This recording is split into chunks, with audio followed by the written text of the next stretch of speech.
په تاسو کې به داسې کسان شته وي چې جرأت لرئ او خبرې کولای شئ، خو که په تاسو کې داسې کسان وي چې بې جرأته وي، جرأت نه لري، خبرې نشي کولای، کله چې په مجلس کې خبرې کوي، خبرې ژویلې وي او رنګ یې سور وي او خبرې یې لړزېږي. که تاسو داسې کسان یې نو مه خفه کېږئ، تشویش مه کوئ. په دې ویډیو کې مې تاسو ته ټولې هغه حل لارې راټولې کړې چې په دې سره به تاسو جرأت زیات شي او بریالي کسان به وئ.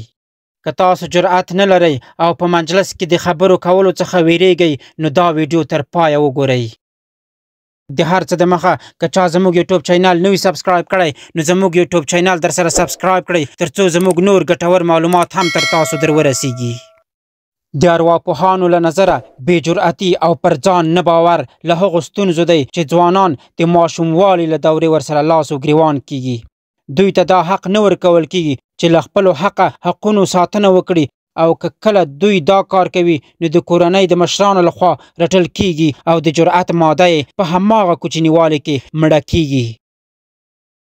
ځینې خلک بیا خپل جرأت په هماغه کوچنیوالي کې لوړوي او نه پرېږدي چې څوک د ده حقونه ترې واخلي، خو ځینې بیا دا چاره نه ترسره کوي او د عمر تر آخره کم جرأته او یا هم بیخي بې جرأته پاتې کیږي. ممکن تاسې په ښوونځیو او پوهنتونونو کې ځوانان لیدلی وي چې د خبرو پر مهال یې غږ لړزېږي، خبرې ژویلې کیږي، خوله یې وچیږي، د بدن رنګ یې سور کیږي، عصباني کیږي، د زړه درزا یې ډیریږي، بې ارادې کیږي، لار تیوره کیږي او نور ډېرې ستونزې چې د بې جرأتۍ له امله وي رامنځته کیږي، چې همدغه حالت ته بې جرأتي یا کم جرأتي ویل کیږي. د بې جرأته کسانو نښې نښانې: په ټولنیزو فعالیتونو او کارونو کې ګډون نه کول، پر ځان ټیټ باور لرونکي، کاري فرصتونه او ښه ټولنیز ځایونه له لاسه ورکوي، بې ارادې، بې انګیزې او بدبینه وي، معمولا ډېر لږ ملګري او لږې اړیکې لري، ټکنالوژي ډېره کاروي او سر و کار یې له کمپیوټر سره وي، معمولا د ملګرو، خپلوانو او دوستانو لیدو ته نه ځي. نو څنګه با جرأته شو؟ د ټولو نه مهم ټکی دا دی چې څنګه با جرأته شو.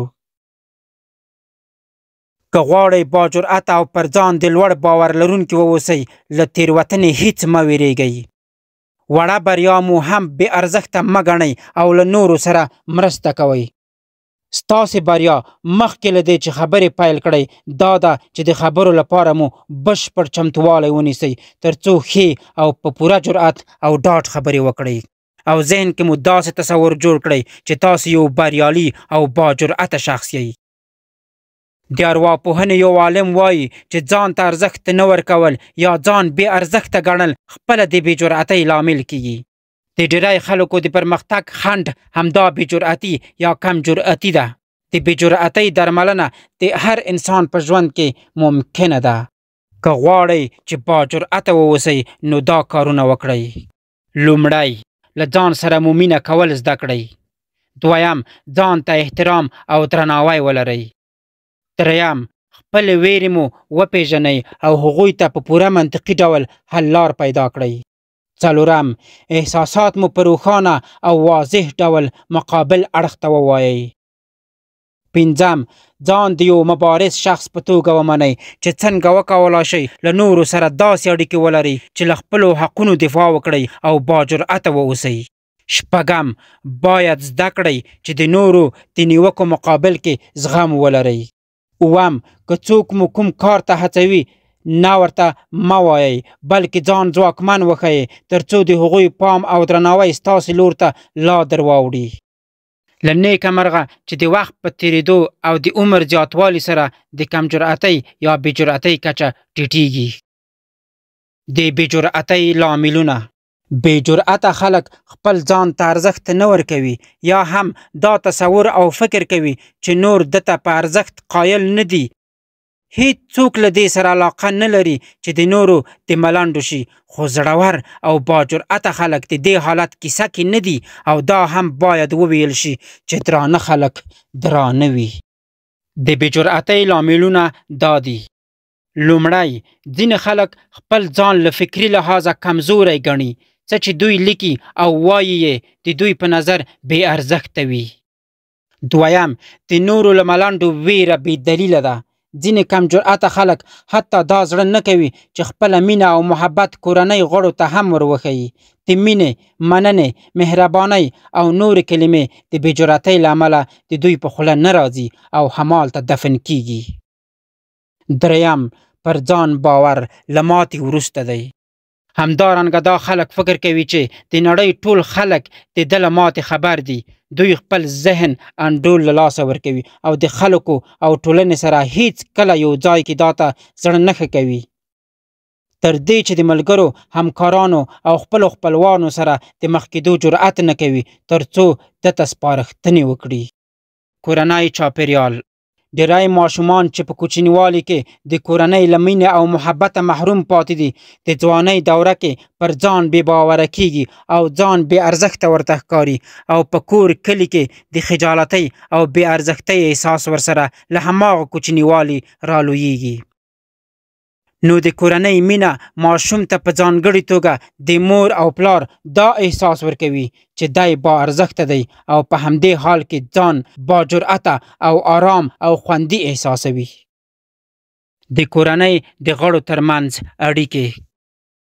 د کورنۍ د غړو ترمنځ نږدې اړیکې یوه اړینه مسله ده. که د کورنۍ د غړو او په کورنۍ کې دننه اړیکې صمیمي وي، نو د کورنۍ ماشومان به هم با جرأته او پر ځان باور لرونکي اوسي. خو که برعکس په کورنۍ کې جنگ جګړې او بې باورۍ وي، د کورنۍ ماشومان غړي به هم بې جرأته وي. نیوکې او رټل. بدبختانه چې ځینې زامن یا لورګانې تېروتنه وکړي، د مور او پلار لخوا هغوی رټل کیږي او هغوی ته په ترسره شوي کار د خجالتۍ احساس ورکوي او دوی چې هر کار کوي د هغوی لخوا پرې نیوکه کیږي او رټي. د نیوکې او رټلو پر ځای که هغوی ته په مینه د هغوی تېروتنه په ګوته کړو، هم به د هغوی تېروتنه اصلاح شي او هم به با جرأته او پر ځان باور لرونکي جوړ شي. د دې ستونزې حل لاره څه ده؟ په ټولو کې اړینه دا ده چې د دې ستونزو حل لارې څه دي. که څوک وغواړي چې خپلې دغې ستونزې سره مبارزه وکړي، نو کولی شي چې حل یې کړي او درملنه یې وکړي او د بې جرأتۍ څخه ځان خلاص کړي او همدارنګه کولی شي له هغو وړتیاو ګټه واخلي چې لري یې. لاندې چارې ترسره کړئ. لومړی، په سلام کې مخکې والی وکړئ. دویم، وروسته له سلامه په عامو او دودیزو جملو جوړ په خیر وکړئ. مرسته د دې کار دا ده چې په خبرو کې به روان او ډاډه اوسئ. که لغات پرانی وکړئ، ممکن صحیح کارونه یې ونه کړئ او تر فشار لاندې راشئ او خپل جرأت وبایلئ. دریم، په ټولنیزو کارونو، کورنیو کارونو او نورو پروګرامونو کې ګډون وکړئ او ځان فعاله وښیئ. څلورم، کله چې خبرې کوئ، لاس، پښو او نورو د بدن غړو ته مو مه ګورئ او مه یې په اړه فکر کوئ، بلکې پام مو یوازې په خپل هغه مطلب وکړئ چې غواړئ مقابل شخص ته یې وړاندې کړئ. پنځم، مخکې له دې چې خپل مطلب د خلکو مخ ته وړاندې کړئ، څو ځله یې تکرار کړئ او ښه ځان ډاډه کړئ چې ستونزه پکې نه لرئ. شپږم، کوښښ وکړئ څه چې وایئ ښه تسلط او واک پرې ولرئ. اووم، که چیرته له ماتې سره مخ شوئ، خپل جرأت له لاسه مه ورکوئ او بیا هماغه کار ته په پوره انرژۍ او بدیلې بریالۍ لارې راوګرځئ.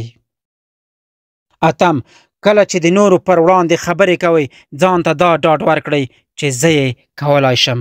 که دا ویډیو مو خوښه شوې وي، نو هیله کوم لایک یې کړئ او د موږ د نورو خوندورو معلوماتو لپاره زموږ چینل درسره سبسکرایب کړئ. ښه وخت ولرئ.